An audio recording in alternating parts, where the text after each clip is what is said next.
That was rather a story on the Bank of Ghana identifying the re escalation of the Middle East conflict and the closure of the Strait of Hormuz as the most significant threat to Ghana's economic outlook, warning that higher crude oil prices could ignite inflationary pressures and place renewed strain on the cedi.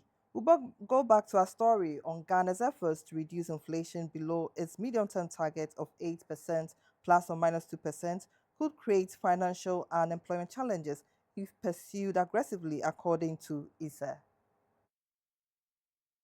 Price stability, which is an important objective, remained the focus of the central bank.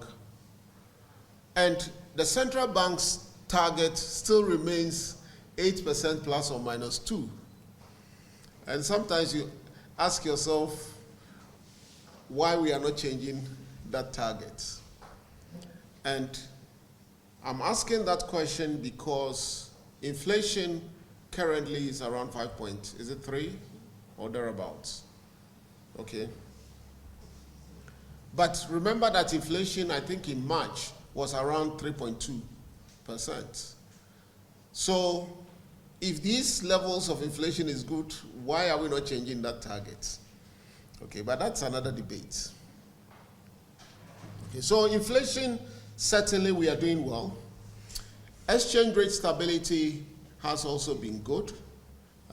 If you look at the graphs, you find that, unfortunately we didn't show those graphs here, you find that it's been relatively stable for all the major currencies. Lending rate has improved significantly, okay, and currently around 16%.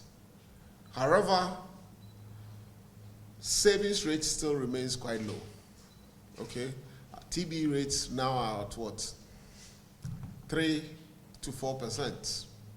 So you still have an interest rate spread that is still quite wide. And again, if you compare it to what pertains in other African countries, our interest spread is still quite high, even with the reduction in the lending rates. But I think we cannot run away from the fact that the lending rates have improved significantly, and that certainly is good for businesses.